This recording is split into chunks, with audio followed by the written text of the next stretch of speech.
Hello and welcome to the Mike Guarneri podcast. This is episode number 53.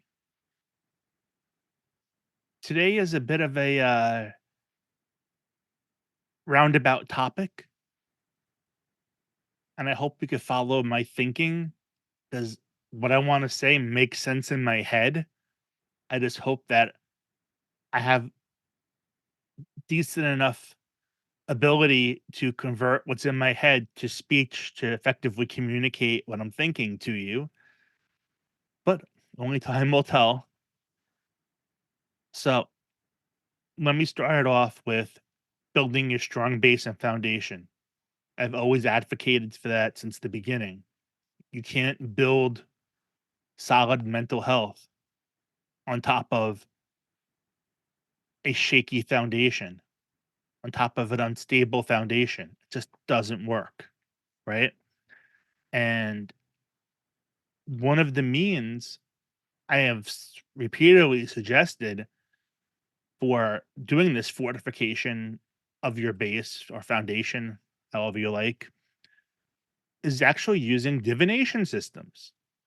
And not to tell the future or anything like that, no magical crystal balls here, but the purpose is to use divination systems as a means of self-reflection, as a tool. They help you bring out of your subconscious what's in you and needs to be addressed. I mean, it's super for self-reflection. I even have a whole bunch of books, like big, thick books of pretty much like journal prompts based upon the card you draw on a given day if you do a daily card draw or whatever. Okay, so that's kind of like the first piece of today is just the reiteration of the importance of the base and the foundation and using divination as a tool to fortify it. Now let's switch gears a little bit and go back and talk about the ancient Celtic societies. We know that they were an oral society. Information was passed from generation to generation orally. They would be told and memorize it. But it wasn't all rote memorization. A lot of lessons, morals, history, and I'm sure other things was passed down through storytelling. It was easier to remember. Even kids could understand it depending upon what it was. So,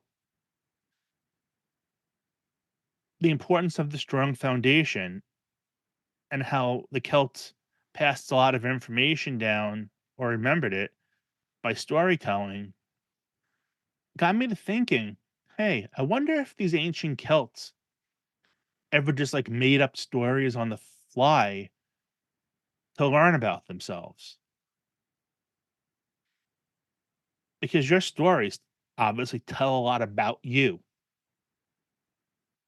And as I was pondering this, I looked up on my bookcase above my desk and saw all my RPG books, role playing game books, things I never have time to do, but would like to someday, maybe in retirement, if I ever retire.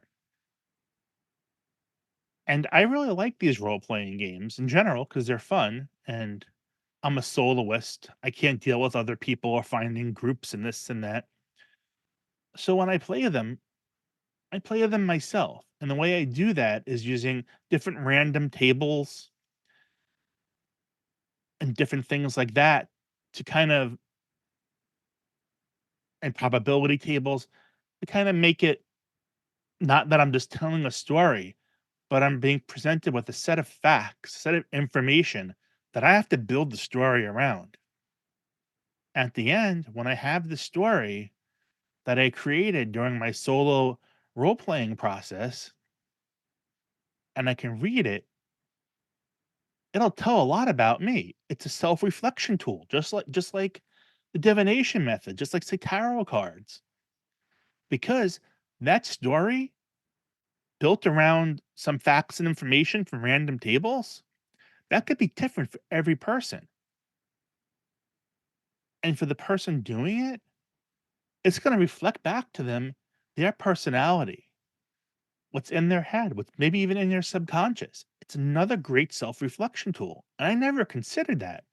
Hey, now I have a reason to play my RPGs. They're not just for fun, they're for my mental health. If anybody else, can't do something enough that they want to do, let me know. I'll try to figure out a way to make mental health the excuse for you being able to do it. But I just thought that was really interesting, and I can't wait. Maybe when I'm laid up from my surgery and basically stuck in bed, propped up, maybe that'll be a good time to give this a try. Yeah, might be even more interesting if I'm still on narcotics at the time for the pain. But anyway, let me know what you think of this idea. Until tomorrow, stay well.